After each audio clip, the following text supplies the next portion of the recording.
गंगा नदी को हिंदुओं की सबसे पवित्र नदी माना जाता है।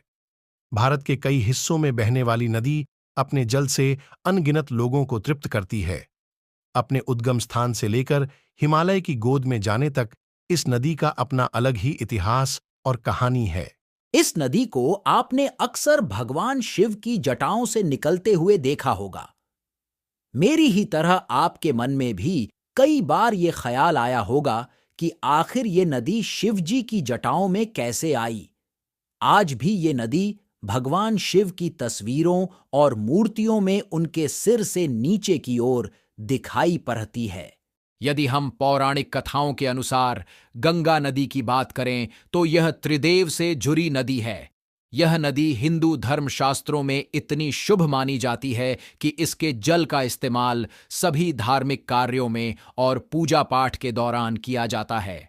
आइए जानें इस बात के रहस्य से जुड़ी कुछ बातों के बारे में कि कैसे गंगा नदी शिव जी की जटाओं में स्थापित हुई।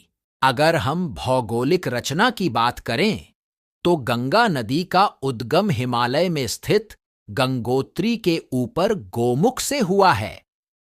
वहीं धार्मिक मान्यता के अनुसार गंगा माता पृथ्वी पर आने से पहले देवलोक में विराजमान थीं। उस समय भागीरथ की कठोर तपस्या के परिणाम स्वरूप मां गंगा धरती पर अवतरित हुईं। पौराणिक कथाओं की माने तो गंगा नदी के तेज जल प्रवाह की वजह से उनका धरती पर सीधे ही आना संभव नहीं था। इसलिए भागीरथ ने शिव जी से प्रार्थना की कि उनके प्रवाह को कम करके धरती पर उतारें। उस समय शिव जी ने गंगा नदी को अपनी जटाओं में प्रवेश कराया और काफी समय तक वो वहीं विराजमान हुईं। ऐसा भी कहा जाता है कि यदि भगवान शिव नदी को अपनी जटाओं में न समेटते तो वो अपने तीव्र प्रवाह की वजह से धरती को चीरकर पाताल लोक पहुंच जाती।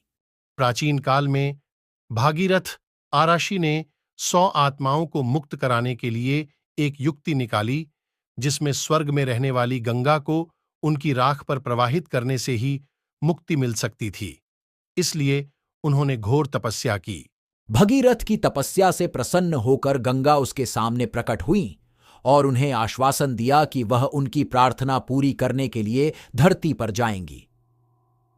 चूंकि उस समय वो स्वर्ग से बहती थीं, तो उसका बल मूसलाधार था, जिसे पृथ्वी सहन नहीं कर सकती थी, और केवल भगवान शिव ही उस प्रवाह को धीमा करने में सक्षम थे। उस समय भगीरथ की तपस्या से प्रसन्न होकर देवता गंगा को पृथ्वी पर उतारने के लिए सहमत हुए और गंगा का पृथ्वी पर आगमन हुआ।